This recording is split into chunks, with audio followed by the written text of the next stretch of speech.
If you have been following the news lately, you already know that something is happening in Washington that has the potential to touch every single person who travels through a US airport, every immigrant waiting on a visa decision, and every family depending on the agencies that make up the Department of Homeland Security. And if you are an immigrant, a visa holder, or someone whose legal status in this country is tied to a functioning federal government, the words government shutdown and DHS funding fight are not just political headlines. They are words that carry real weight in your daily life.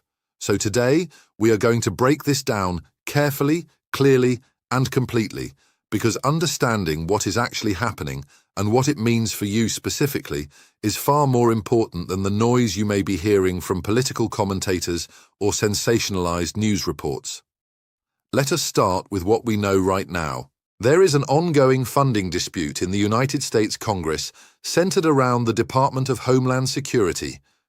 DHS is the federal department that oversees some of the most critical agencies in the American immigration system. We are talking about U.S. Citizenship and Immigration Services, which handles visa petitions, green card applications, naturalization, and work permits. We are talking about Customs and Border Protection. We are talking about Immigration and Customs Enforcement. And yes, we are also talking about the Transportation Security Administration, commonly known as the TSA, the agency responsible for security screening at every commercial airport in the United States. All of these agencies fall under the DHS umbrella, and all of them are directly affected when Congress cannot agree on how to fund the government. Now, here is something that has already been confirmed and that you need to understand clearly. TSA agents are being paid during this funding dispute. This is an important and deliberate policy decision, and it did not happen by accident. There is a legal framework in the United States that determines which federal workers are deemed essential during a lapse in appropriations, and TSA security officers fall into that category because airport security is considered a function so critical to public safety and national security that it cannot be interrupted. So if you are planning to travel domestically or internationally, airport security screening continues to operate. That part of the system is not shutting down. But here is where many people make a significant mistake in their thinking, and this is the part we want you to pay very close attention to. Just because TSA agents are being paid does not mean that the entire Department of Homeland Security is functioning normally. These are two very different realities. The fact that security screeners at airports are continuing their work is specifically protected. Other parts of DHS, however, are far more vulnerable to the effects of a prolonged funding dispute, and for immigrants, it is those other parts that matter most. Let us talk about what a government shutdown or a serious funding disruption actually means for the immigration system. USCIS is somewhat unique among federal agencies because it is primarily funded not through congressional appropriations, but through the filing fees that applicants pay when they submit their petitions and applications.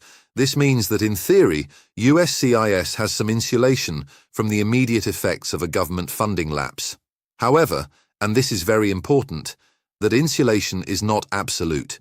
During an extended shutdown or a period of serious budget uncertainty, USCIS can still experience staffing disruptions, delays in processing, and in extreme cases, a reduction in the services it provides. Certain USCIS employees who work on functions that are considered non-essential or administrative may be furloughed, which means sent home without pay until funding is restored. What does that mean for you if you have a pending application? It means that processing times, which are already a significant source of stress for many applicants, can stretch further. It means that responses to requests for evidence may be delayed. It means that interview scheduling could be pushed back. And for applicants who are right at the edge of important deadlines, whether that is an employment authorization document expiration, an upcoming visa renewal, or a conditional green card that needs to be converted, those delays can create very real legal vulnerabilities. Now, why is the DHS funding fight happening right now, and what is it actually about? The short answer is that there is a deep disagreement in Congress about immigration policy, border security funding, and the overall scope of what DHS should be doing and how much money it should receive to do it. This is not a new debate.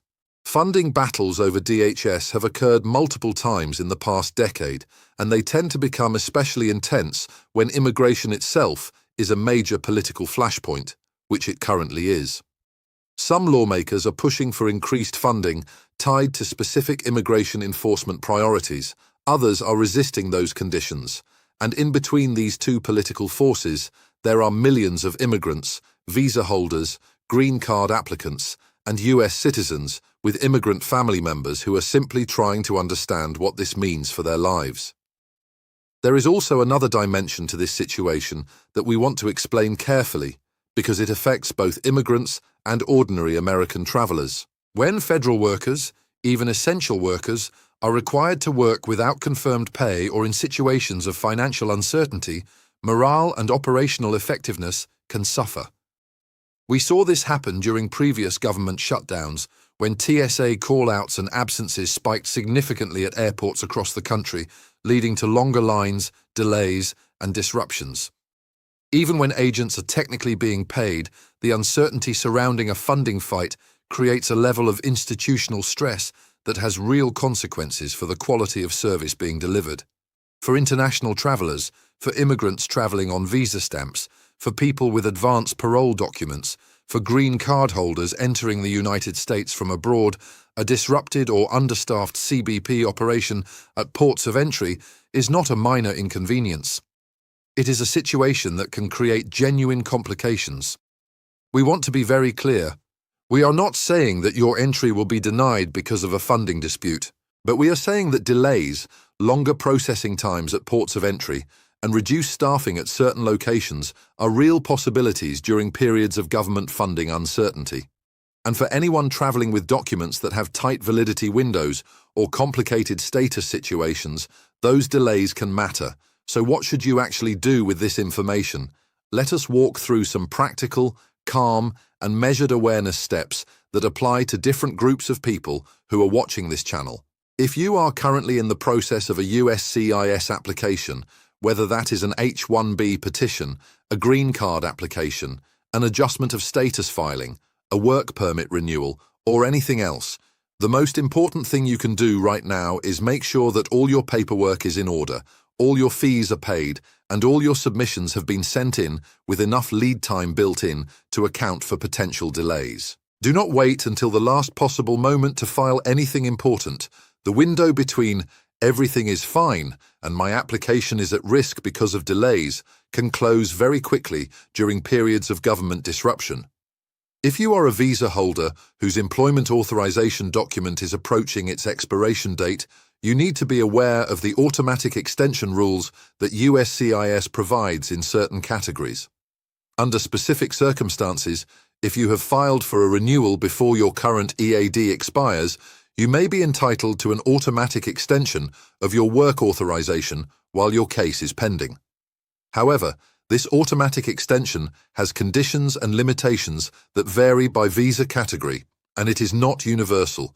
This is one of those areas where understanding the precise rule that applies to your specific situation is absolutely critical. If you are planning international travel in the near future, especially if you are traveling on documents that have any complexity to them, such as advance parole, a recently renewed visa stamp, or a travel document that is tied to a pending application, we strongly encourage you to consult with a qualified immigration attorney before you depart.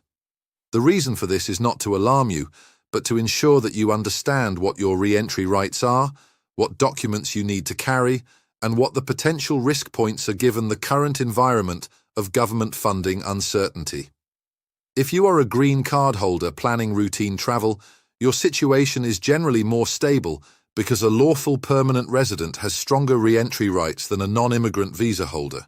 But even green card holders should be aware of any prolonged absences that might trigger questions at the port of entry and should make sure their green card itself is not expired or about to expire before traveling. Now, here is something that tends to get lost in the noise of political reporting about government shutdowns, and it is something that immigration-focused viewers in particular need to understand. Government agencies do not simply stop functioning the moment a funding dispute becomes serious. There are contingency plans, carryover funds, continuing resolutions, and essential service designations that maintain a baseline level of operation. The question is not whether the government will function at all. The question is how well it will function, how quickly it will process applications, and what parts of the system may be operating at reduced capacity. For most immigrants with pending applications or upcoming immigration milestones, the impact of a funding fight is usually felt as delay and uncertainty rather than as an outright halt in processing. That said, prolonged shutdowns do have a documented history of creating backlogs that take months or even years to fully clear. We saw this after the 35-day shutdown in 2018 and 2019. USCIS processing times that were already stretched became significantly longer, and applicants who had filed during or just before that period experienced compounded delays that affected their employment authorization, their travel plans, and in some cases, their ability to remain in valid immigration status. The lesson from that experience is that the effects of a funding disruption can last well beyond the funding dispute itself. One more thing we want to address, because it is something we see creating confusion in the immigrant community every time a shutdown or funding fight is in the news. There are people who will tell you that a government shutdown means immigration enforcement is paused, or that USCIS will not process cases against you, or that this creates some kind of grace period for people with complicated immigration situations. We want to be very direct with you. That is not accurate. Immigration enforcement, whether conducted by ICE or CBP, is generally classified as an essential government function and continues during government funding disputes. USCIS case processing may slow, but the consequences of being out of status, overstaying a visa, or working without authorization do not disappear during a shutdown.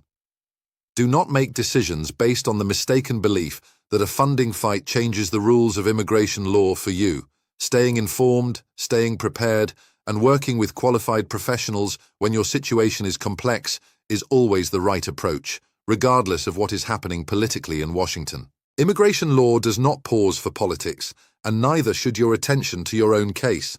We hope this explanation has brought some clarity to a situation that can feel very uncertain when you are watching it unfold from the outside.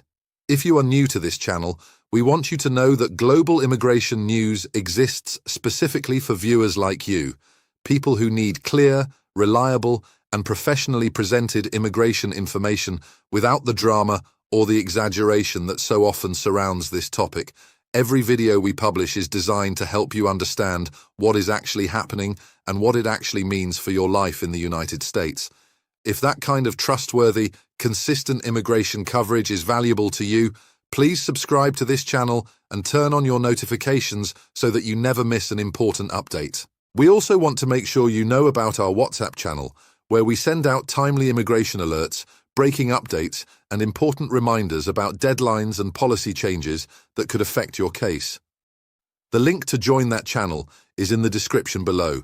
We encourage you to follow it so that you are always among the first to know when something significant changes in the world of US immigration.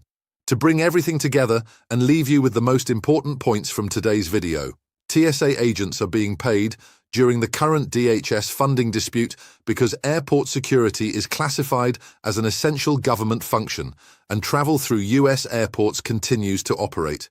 However, a DHS funding fight creates uncertainty across the broader immigration ecosystem, including for USCIS processing, CBP operations at ports of entry, and other immigration-related services. The most practical thing any immigrant can do right now is stay ahead of their own deadlines, file important applications early, make sure their documents are organized and current, and avoid international travel with complex documents unless they have consulted with a qualified attorney.